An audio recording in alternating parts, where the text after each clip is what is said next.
말씀 함께 대하도록 하겠습니다. 오늘 우리에게 주신 하나님 말씀은요, 히브리서 6장 19절 말씀입니다. 우리 한 구절 말씀인데요, 우리 한 목소리로 크게 두 번 선포하겠습니다. 시작. 우리가 이 소망을 가지고 있는 것은 영혼의 닷 같아서 튼튼하고 견고하여 휘장 안에 들어가나니. 한 번 더 선포합니다. 시작. 우리가 이 소망을 가지고 있는 것은 영혼의 닷 같아서 튼튼하고 견고하여 휘장 안에 들어가나니. 아멘. 여러분, 우리가 이 인생을 사람들이 항해라고 이야기를 많이 합니다. 우리가 한 가지를 꼭 기억해야 돼요. 나의 인생에 다른 닻이 아니라 저 영혼의 닻이 정말 펄럭이고 크게 우뚝 서 있어야지 이 악하고 어두운 시대를 우리 청년들이 살아가면서 절대로 패배하지 않을 것이다. 우리가 그런 마음가짐으로 오늘의 말씀을 대했으면 좋겠습니다. 우리 함께 말씀 제목 함께 선포하겠습니다. 시작. 시대를 이기는 신앙. 우리 청년들이 이 시대를 이기는 신앙을 가지고 살아가는 청년들이 되시기를 축복합니다. PPT 한 장 넘겨주세요. 이제 세계관 전쟁이거든요. 세계관 전쟁. 우리가 이 세상을 살아가면서 결국엔 여러분, 반복되는 예배 속에서 뭐가 바뀌어야 되냐면 나의 세계관이 바뀌어야 되는, 나의 하나님을 바라보고 세상을 바라보는 그 세계관이 바뀌어야 되는데, 오늘 그 얘기를 좀 하겠습니다. 이 칼 마르크스라는 사람이 있죠. 유명한 사람입니다. 사회주의 공산주의의 창시자예요. 종교는 인민의 아편이다. 이 아편이라는 건 뭐냐면 마약과 같다는 거예요. 그러니까 이거는, 이 종교라는 거는 이 마약과 같다. 이 가난하고 찌질하고 이 피폐한 사람들이 이 자기 마음의 위로 얻으려고 하는 게 이 종교 생활이다, 이 얘기하는 거예요. 그러니까 천국은 그런 거 없다라는 거예요. 그래서 공산주의에는요, 여러분, 이 중국에 가면은요, 그 정책 자체가, 북한에 가면은요, 왜 교회가 없고 왜 십자가가 없냐면 종교를 죽이는 거예요. 인민의 아편이다. 그러니까 이 시대에 근데 종교는 필요한가라는 이 질문, 우리가 이 세상을 살아가면서 결국에 청년들이, 내 주변에 이제 앞으로 많은 사람들이 이 믿음을 잃고 막 이렇게 떠나갈 텐데, 저도 여러분 한동대 나왔잖아요. 그 주변에 친구들 중에서 정말 이 신앙을 잘 유지하면서 이렇게 나아가는 사람들이 참 없을 텐데, 그러한 친구들을 만났을 때 우리가 무슨 이야기를 해줄 것인가. PPT 한 장 넘겨주세요. 얼마 전까지, 여러분, 이 역사 얘기예요. 이 사람들이요, 자연스럽게 시대가 발달을 하면 사람들이 기본적으로 생각을 하는 게 있습니다. 과학이 발전을 하면 종교는 죽을 것이다. 그러니까 종교는 중요하지가 않을 것이다. 옛날에 어렵고 가난하고 힘든 시대에만 사람들이 마음의 위로를 얻는, 종교는 인민의 아편 같은 거지만, 이 점점 잘 사는 세상이 다가오고 과학과 AI가 발달하고 이러면 이 종교는 사라질 것이다. 그래서 한 사람이 이렇게 얘기를 한 거예요. 기독교는 사라질 것이다. 점점 줄어들어서 자취를 감출 것이다. 이거 논증할 필요도 없다. 말싸움할 필요도 없다. 내 말이 옳으며 결국 옳다고 입증될 것이다. 이 사람은 헛소리한 거예요. PPT 한 장 넘겨주세요. 인구 통계학자들이 무슨 얘기를 하냐면, 여러분 잘 보세요. 21세기는요 20세기보다 세속화의 정도가 절 된다 그래요. 더 사람들이 종교적으로 오히려 변하고 있다는 거예요. 그래서 라틴 아메리카나 이런 데는요, 오순절 교회들이 기하급수적으로 성장해요. 오순절 교회가 어떤 교회냐면 저희 교회 같은 교회예요. 그냥 무조건 주여 삼창하고 뜨겁게 성령님 찾는 교회.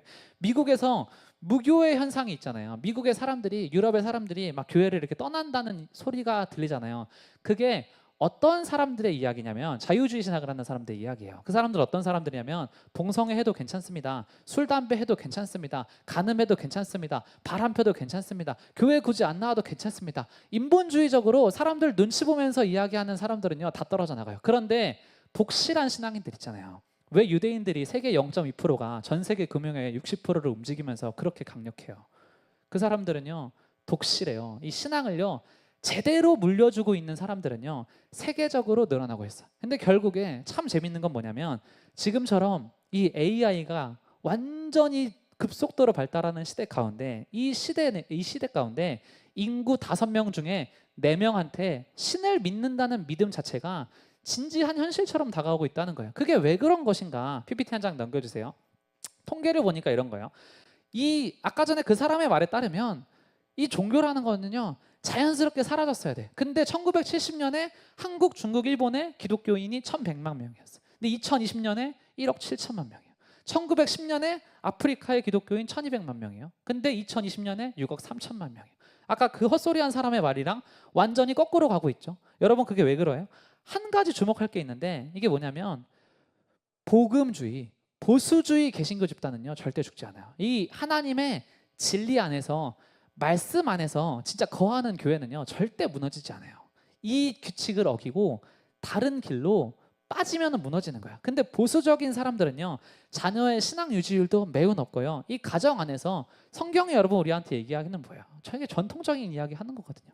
아름다운 가정을 꾸리고 그 안에서 자녀를 신앙으로 양육하고, 그 사람들이 점점 많아지니까 오히려 그 건강한 세계관 안에서는 떠나는 사람보다 회심하는 사람이 더 많다. 여러분 우리도 이 청년부가 뭐 이렇게 모여 있지만 이게 진짜 엄청난 거예요. 저희 교회 규모에 비해서 청년들이 이렇게 막 30명 넘게 그 예배를 드리는 게요 진짜 엄청난 거예요. 이 교회가 보통 한 진짜 500명 되고 이런 교회들이 이 정도 규모가 이렇게 있는데, 저희가 이 청년들이 이게 왜 강하냐면요, 여기 있는 그 자녀들이 다 어떤 부모님들, 부모님이 예수님을 외골수로 믿어. 오직 예수다. 오직 예수다. 이거 하나를 딱 잡고 그냥 끌고 가니까 여러분 이 어두운 시대 가운데 이 앉아 있는다라는 거예요. 여러분들도 자녀를 낳으면은 그렇게 끌고 갈 수 있다는 거예요. 앞으로 PPT 한 장 넘겨주세요. 그래서 우리가 이것을 이제 서론이에요. 서론. 종교가 왜 계속 살아남느냐, 이 두 가지를 여러분 기억하시길 바랍니다. 세속 사회는요 삶을 살아가는데 꼭 필요한 무언가가 빠져 있어요. 다 채워질 거라고 생각하는데 절대 그렇지가 않아요. 두 번째는 허다한 사람이 자연 세계 너머의 초월 세계를 직관적으로 인식해. 영원히의 세계가 있지 않을까? 천국이 있지 않을까? 죽으면 진짜 흙으로 돌아가는 걸까? 라고 생각을 안 해요. 사람이 죽을 때가 되면 될수록 사람들이 초월의 세계를 인식해. 그 통계가 전 세계 5명 중에 4명은 신의 존재를 고민하면서 산다는 겁니다. PPT 한 장 넘겨주세요. 그래서 우리가 영혼의 닻을 올바로 내리기 위해서 기억할 원칙 3가지를 나눌 건데요. 우리 함께 따라 읽겠습니다. 시작. 영혼은 실존하며 영적인 세계도 실존한다. PPT 한 장 넘겨주세요. 숨결이 바람들 때라는 책을 쓰신 의사가 있습니다. 이게 그냥 뭐 짜바리 책이 아니라 미국에서 올해의 도서로 선정된 책이에요. 미국에서 뉴욕타임즈에서 한 13주 연속으로 1등한 책이에요. 그러니까 미국의 그 전 세계 한 50개의 국어로 막 번역이 되고 어마어마한 책입니다. 저 사람 누구냐면 의사예요. 의사인데 천재 의사야. 한 36살까지 어떻게 살았냐면은 저 사람의 삶이 그거예요. 하루에 14시간에서 16시간을 수술실과 공부방에 있었대요. 환자를 위해서 30대 30대 저보다 몇 살밖에 안 많아요. 근데 그렇게 14시간 16시간 수술을 하면서 살아오면서 평생을 무신론자로 살고 하나님 없다고 했던 사람이에요. 근데 저 사람이요 딱 어느 날 가니까 폐암 말기인 거예요. 당신 시한부 2년 남았습니다. 2년 수명 남았을 때 저 사람이 책을 씁니다. 그 책의 내용이 되게 좋은 책이에요. 여러분들도 나중에 누군가한테 저 힘들어하는 사람한테 선물해줘도 좋은 책입니다. 이 책에서 이 사람이 했던 말들이 이런 말들이 있는 거예요. 우리는 모두 죽음을 두려워하는데 죽음을 피하려고 노력하는 게 인생의 전부가 되어서는 안 된다. 14시간, 16시간 수술실에서 다른 사람 목숨만 부지하면서 살다가 자기 목숨 2년 남았다고 들으니까 자기의 생각이 조금 바뀌기 시작하는 거야. 인간의 마음은 몸보다 더 빠르게 죽는구나. 우리가 치료하는 사람은 결국 우리 자신이기도 하구나. 그리고 삶은 끝없는 선택의 연속이구나. 그러면서 이 사람이 무신론자 세계관에서 이 기독교적인 세계관을 왜 받아들이냐면, 여러분 그 생각의 프로세스를 한번 보세요. PPT 한 장 넘겨주세요. 이 사람이 옛날에 했던 주장이거든요. 과학은 물질과 에너지에 대한 주장이 있다. 그러니까 이거로 다 설명된다는 거야.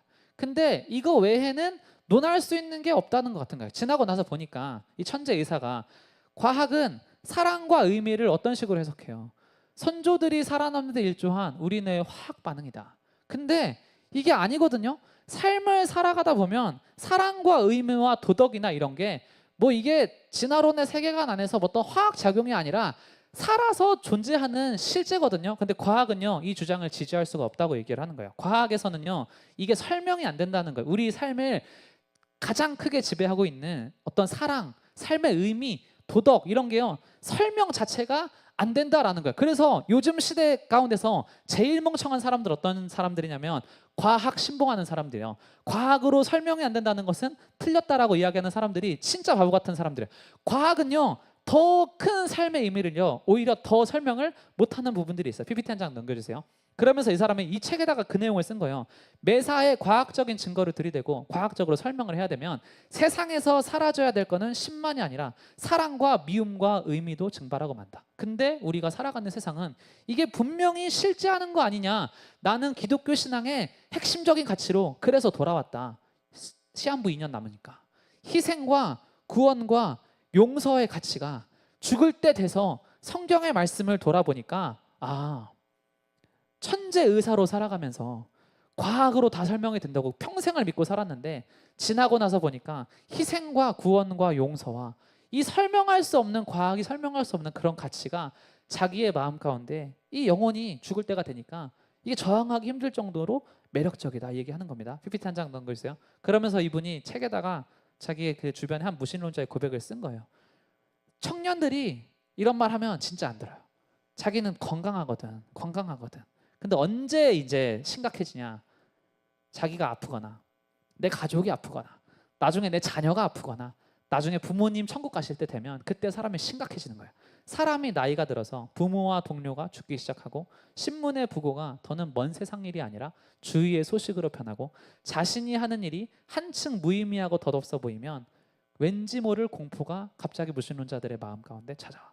그런 순간은 내 경험으로 봐서 밤중만 아니라 대낮에도 똑같이 찾아올 수 있다. 여러분, 영혼이 없으면, 영적인 세계가 없으면 이런 경고 신호가 우리한테 왜 와요? 그냥 살다가 흙으로 돌아가면 되는데 그게 아니라는 겁니다. PPT 한 장 넘겨주세요. 우리 두 번째 함께 선포하겠습니다. 시작. 삶의 의미는 지어내는 것이 아니라 발견하는 것이다. PPT 한 장 넘겨주세요.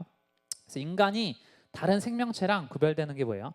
자신의 실존에 의문을 품는 역량. 그러니까 내가 살아가면서 내 삶에 어떤 의미를 찾으려고 하는 그게 없으면, 그러니까 짐승과 다를 바 없다 그 얘기 하는 거예요.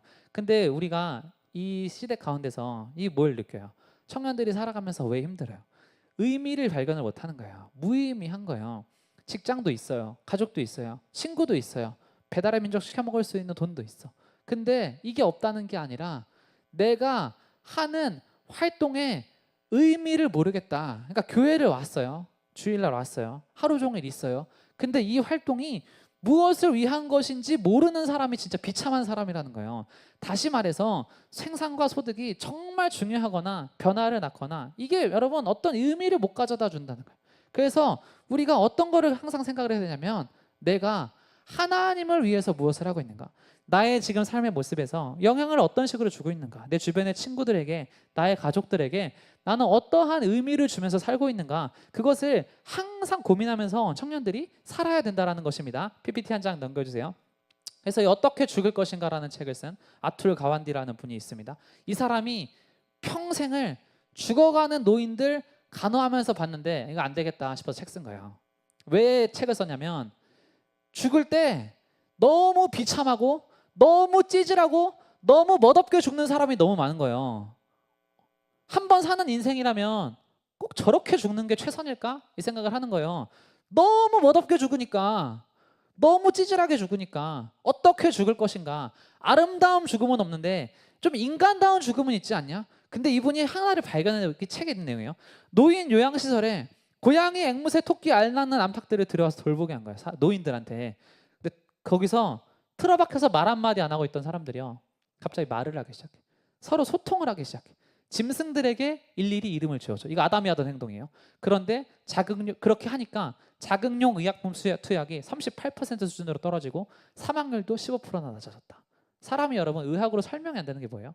어떤 의미를 발견해 줄 때 이 사람의 삶이요 완전히 변화가 된다는 거. 완전히 가치관도 변화되고 자기의 이런 호르몬도 변화가 돼서 건강적으로 엄청난 행복을 누리게 된다는 거예요. 하나님께서 아담에게 왜 경작을 시키셨냐? 왜 땀을 흘리게 하셨냐? 왜 이름을 짓게 하셨냐?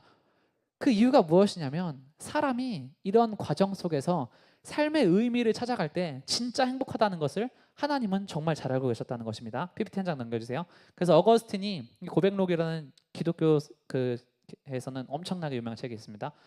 여기 서문에 딱 이 얘기가 있는 거야. 주님은 주님을 찬양함이 사람의 즐거움이 되게 하셨습니다. 하나님을 위해서 우리를 지으셨습니다. 그래서 주님 안에서 안식을 얻기까지 우리의 마음을 평안을 모릅니다. 그래서 여러분 삶의 의미는요 이 발견하는 것이다. 하나님 안에서 나의 삶이 어떤 모습으로 지어져 가야 되는지를 발견할 때 우리는 가장 행복하다라는 것입니다. PPT 한 장 넘겨주세요. 이 고백록을요 쉽게 설명해서 풀면 이런 얘기예요. 피조물이 어떤 갈망이 있습니다. 근데 이거를요 갈망이 있으면 충족시킬 길도 있다는 거예요. 보세요. 배고픔을 느껴요. 왜 느껴요? 음식이 존재하니까 배고픔을 느끼죠. 헤엄치고 싶어요. 물이 존재하니까 헤엄치고 싶어요. 성욕을 왜 느껴요? 섹스가 존재하기 때문에 성욕을 느끼는 거예요. 존재하는 어떤 것이 있기 때문에 그것에 대한 갈망을 갖는 거예요. 그러면서 논리가 어떻게 가요? 이 세상에 어떤 경험으로도 충족시킬 수 없는 사마리아 여인이 경험했던 내 안의 갈망, 그 남자들과 그 세상의 어떤 것들로도 그렇게 살아봐도 절대로 채워지지 않는 영혼의 갈망이 있다면 가장 개연성 있는 설명은 내가 이 세상의 잠깐의 삶을 위해서 지어진 인생이 아니라 저 천국을 위해서 지어진 인생이다. 영원한 삶을 위해서 지어진 인생이다. 그래서 나의 영혼이 때만 되면 저 영원한 나라로, 우리가 배고픔을 느낄 때 음식이 존재하기 때문에 그런 것처럼 우리가 이 세상 가운데서 영혼의 가람이 없으면 아무런 상관이 없어요. 근데 이게 있기 때문에 나는 뭐 영적인 그런 가람 없는데요.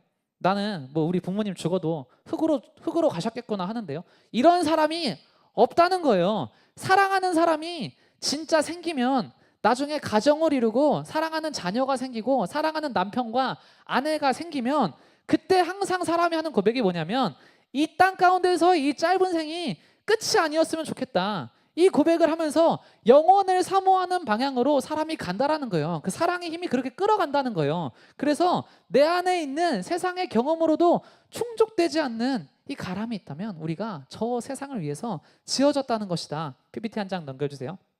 그래서 제가 몇 번 인용했던 책이에요. 죽음의 수용소에서 나치의 그 장소에서 유대인들 다 죽어나가는데 이 사람이 진짜 유의미한 걸 발견을 한 거예요. 무너지지 않는 사람들은 기준점이 틀리다. 이생을 초월한 기준점으로 삶의 의미를 옮겨버린 사람들이었다. 죽음의 문제도 그렇다. 그러니까 그리스도인들은요, 이 대하는 개념 자체가 다른 거예요. A와 B가 있죠. A와 B가 둘 다 뭐 취업 준비를 했어요. 근데 둘 다 떨어졌어요. 근데 한 사람한테는 취업 준비가 자기의 인생의 최대 가치라면 완전히 무너져 내리겠죠. 그런데 이 최대 가치 위에 더 위대한 가치가 있다면 그 사람은요, 버텨낼 수 있는 힘이 있는 거예요. 이 사람들이 얘기하는 게 그거예요. 무너지지 않는 사람들은 기준점이 달랐다. 죽음이라는 것이 마지막 최종 기준점이라면 부활 같은 건 없고 죽어서 그냥 흙으로 돌아가는 것이 기준점인 사람들은요, 이 죽음의 수용소에서요, 말 한마디 뻥끗 못하고 벌벌벌벌 떨면서 있었다는 거예요. 근데 크리스천들 달랐다는 거예요. 죽음이라는 가치 위에 더 큰 영생이라는 부활이라는 가치가 부여되니까 그 안에서 사람들이 이야기를 하고 전도를 하고 복음을 전하는 위대한 모습을 이 사람이 발견을 한 거예요. 사람은 무엇으로 사는가? 여러분, 하나님께서 우리 한 사람 한 사람을요, 이런 영혼의 귀한 가치를 알고 그것을 전하는 사람으로 부르셨다는 것입니다. PPT 한 장 넘겨주세요. 마지막입니다. 우리 세 번째 함께 선포하겠습니다. 시작. 제약을 제대로 선택하는 것이 진짜 자유다. PPT 한 장 넘겨주세요. 세상의 거짓말, 어떻게 해야 완전히 자유롭게 살 수 있을까? 세상이 할 수 있는 완전한 거짓말이에요. 여러분, 그런 거는요, 말도 안 되는 겁니다. 여기 한 할아버지가 있어요. 예시를 들어드릴게요. 이 할아버지가 손주들이랑 노는 거를 너무 좋아해요. 그리고 맛있는 걸 먹는 것도, 매운 걸 먹는 것도 너무 좋아해. 근데 의사가 이 할아버지한테 이야기를 합니다. 매운 거를 그렇게 드시면 수명이 짧아지실 겁니다. 건강이 더 악화되실 겁니다. 그럼 이 할아버지는요, 딜레마에 빠지게 됩니다. 손주들이랑 오랫동안 건강하게 놀고 싶은 자유도 자기가 누리고 싶죠. 근데 반면에 맛있는 것을 먹고 싶은 자유도 자기가 누리고 싶어요. 두 가지 다 누리는 것은요, 불가능합니다. 불가능해요. 이 세상은요, 어떻게 해야 완전히 자유롭게 살 수 있을까? 그런 세상이 아니에요. 우리의 자유는요, 항상 선택을 하는 거예요. 그래서 저 할아버지도요, 선택을 해야 돼. 내가 맛있는 걸 더 먹는 게 더 행복해서 손주들 조금 덜 보고 빨리 죽더라도 맛있는 거 먹고 죽자라고 할지, 아니면 손주들이랑 더 오랫동안 놀기 위해서 마라탕 매운 거 좀 끊고 그렇게 살아갈지, 그거를요, 자기가 결정을 해야 돼요. 그러니까 우리의 진짜 크리스천들의 고민은 뭐냐면 어느 자유가 더 중요하고 참된 해방을 가져다 주느냐, 이거를 고민을 하면서 살아야 된다는 거예요. PPT 한 장 넘겨주세요. 여기 꼬맹이가 자동차를 타고 있습니다. 근데 우리가 5살짜리 꼬마이가 그 한 번씩 뉴스에 나오죠. 초딩이 앞바퀴 뽑아가지고 차 끌고 다니다가 이렇게 신고당해서 경찰 아저씨가 이렇게 빼가는 그런 영상들 나오죠. 근데 우리가 그런 아이를 보면 왜 걱정해요? 이 차가 저 5살 아이한테 맞지 않게 설계가 되어 있기 때문에 우리가 불안한 거예요. 이 엑셀에 발은 닿을까? 이게요, 이 차가요, 유아용 차가 아니라 이 성인의 차는요, 어느 정도의 그 높이 제한과 키 제한과 그 공간 지각 능력과 이런 게 요구가 되니까 설계가 그렇게 되어 있는데 그게 안 된 상태로 타 있으니까 우리가 불안하잖아요. 자, 여러분, 예시예요, 예시. 성경의 모든 법들을요, 왜 하나님께서 나의 삶 가운데 역사해 주지 않으실까라는 고민을 하는 청년들 잘 들으세요. 성경에 있는 말들을요, 하나의 그냥 조언처럼 들어서 그래요. 근데 그게 아니라 성경에 있는 메시지를요, 하나님의 말씀으로 들으라는 거예요. 이게 무슨 얘기냐면 하나님께서 사람을 어떻게 지으셨고 어떻게 설계하셨고 그 사람이 어떻게 살아가야 가장 행복한 것인지를 이야기하는 게 이 기독교의 그리스도의 복음이라는 것입니다. 그래서 예를 들면 이런 거예요. 여기에 가정에서 학대를 당한 딸아이가 한 명 있다고 칩시다. 근데 기독교에서 가르치는 게 뭐예요? 가르치는 게 뭐예요? 저 아빠가 어릴 때부터 나한테 폭언을 하고 학대를 일삼았습니다. 그럼 세상에선 뭐라고 해요? 그런 아빠를 절연하시고 평생 미워해도 당신은 타당합니다. 이렇게 얘기하죠. 그런데요, 성경은요, 너무나 단호하게 무슨 얘기를 하냐면 용서할 수 없는 죄는 없습니다. 그리스도께서 당신을 위해 십자가에 달려 죽으셨다는 것을 믿으신다면 당신이 세상 가운데 어떠한 경험과 순환과 모진 고난을 당해도 당신이 용서를 해야 됩니다. 이게 세상의 원리와는 완전히 안 맞죠. 눈에는 눈, 이에는 이. 그런데요, 그게 왜 성경이 우리한테 그렇게 명하시냐면 그게 나를 위해서 그런 거예요. 여기 뭐라고 제가 썼어요? 아버지한테 계속 원한을 품는다면 그녀의 삶은 계속 거기에 지배당하는 거예요. 그럼 어떻게 돼요? 더 냉소적으로 변해죠. 더 완고해지죠. 그리고 앞으로 남자 전체를 보는 관점도 왜곡이 되겠죠. 수많은 삶 가운데서 악영향을 받게 되는 거예요. 왜요? 용서해야지 행복한 삶으로 하나님 설계를 하셨는데 교회에선 용서하라고 하는데 난 용서하기 싫어. 하나님의 말씀 용서하라고 하는데 난 용서하기 싫어. 설계대로 살기 싫어. 그럼 어떻게 되냐면 부작용이 일어나고 삐끗거리게 된다라는 거예요. 여러분, 그래서 이 세상 가운데서 굉장히 고지식하게 들리겠지만 행복을 얻는 비결은 다른 게 아니에요. 단순해지는 거예요. 단순해지는 거예요. 하나님께서 십계명 얘기하시잖아요. 탐심하지 말라. 이거에 대해서 왈가왈부하는 게 아니라 하나님, 탐심이 있습니다. 고쳐주시옵소서. 안식일을 기억하여 거룩하게 지키라. 단순해지는 거예요. 하나님 주일에 어쩌고 저쩌고 하는 게 아니라 단순해지는 거예요. 그냥 지키는 거예요.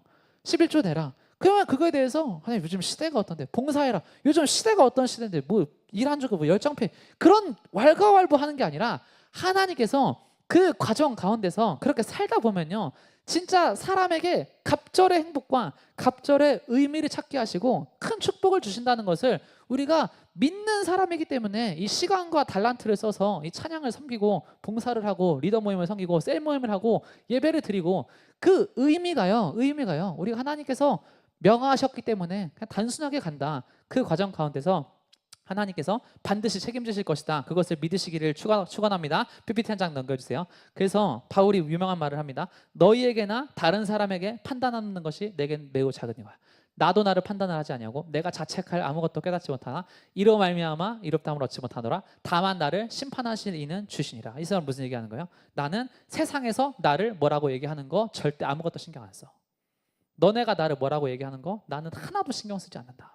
무슨 얘기예요? 자긍심이란 하나님이 나를 지으셨을 때 품으셨던 그 발상을 믿는 거예요. 하나님께서 창세 전에 나를 계획하시고 인도하시고 지으셨다. 세상의 사람이 나를 뭐라고 얘기하는 거에 대해서 그거에 대해서 여러분 진짜 목숨을 걸면요 인생이 불행한 거예요. 우리가 고민하는 건 뭐예요? 하나님께서 나를 어떻게 바라보고 계시는가? 창세전에 나를 지으시고 나를 향한 삶의 그 계획이 무한하신 하나님이 오늘 내가 이번 한 주에 어떻게 살기를 원하시는가 발상을 그렇게 바꾸잖아요. 사람의 인생이 완전히 뒤집어져 버리는 거예요. PPT 한 장 넘겨주세요. 자기 목숨을 얻는 자는 잃을 것이요 나를 위하여 자기 목숨을 잃는 자는 얻으리라. 자유는 여러분 선택하는 거라고 했어요. 그래서 여러분 제가 짧게 요약을 할게요. 이게 그런 거예요. 이 대인관계에서 내가 어떻게 보일까? 이거 고민하잖아요. 사람들한테 좋은 인상을 줄 수가 없는 거예요. 이 문학과 예술을 할 때요, 독창성에 신경 쓰는 사람 치고 독창성 발휘하는 사람이 없어요. 내가 어떻게 하면 남들이 나를 볼 때 창조적으로 보일까? 이게 그렇지가 않은 거예요. 근데 이 상 받는 사람들 보면 문학 작품 쓰고 영화에 상 받는 사람들 보면 다 어떤 사람들이야?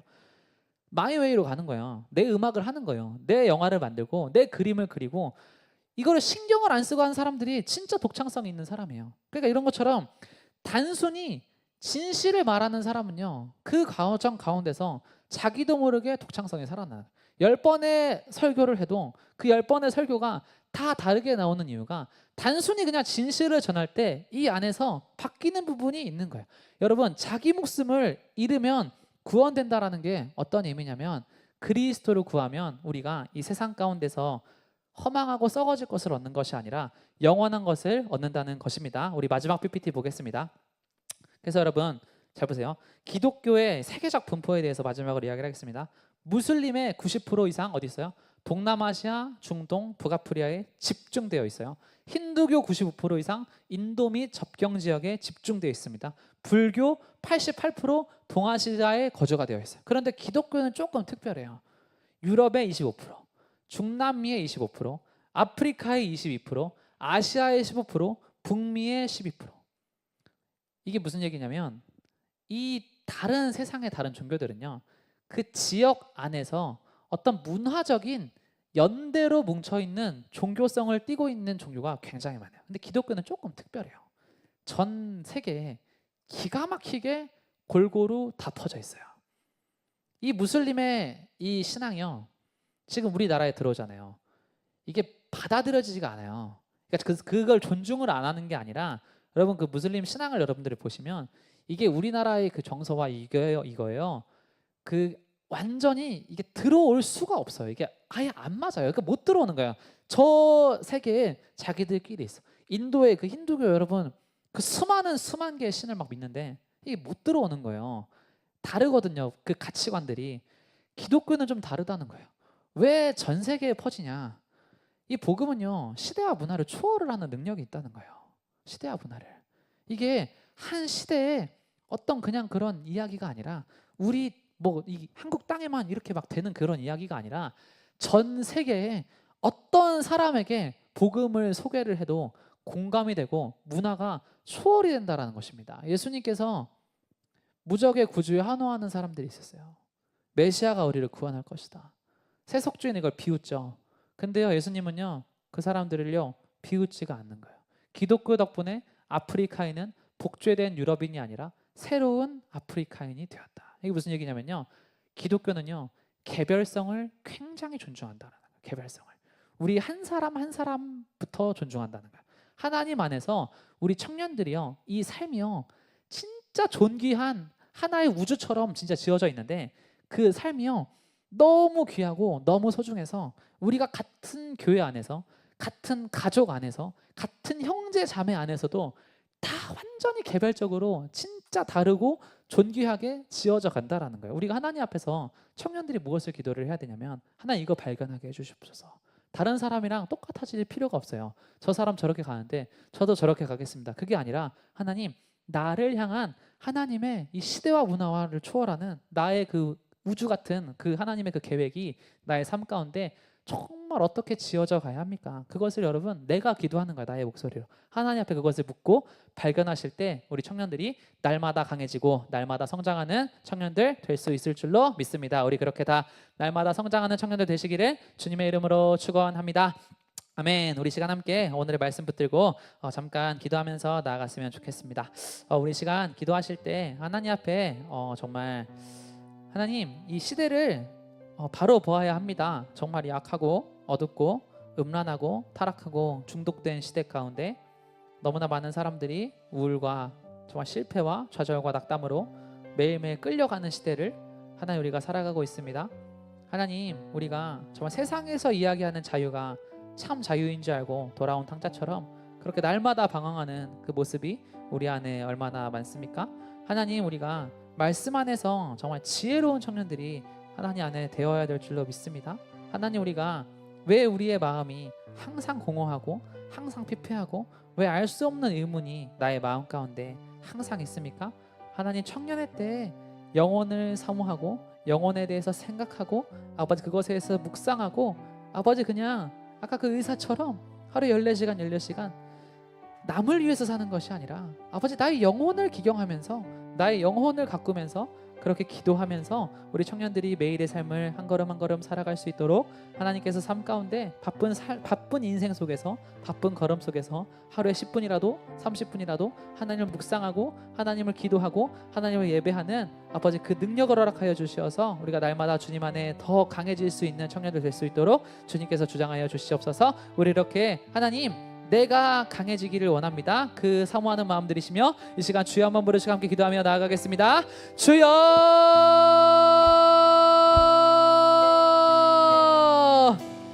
하나님 흘러가는 시간 속에서 아버지 정말 세월이 유수같이 빠르게 흘러갑니다. 하나님 우리가 그 안에서 아버지 의미를 발견하는 청년들 되게 하여 주시옵소서.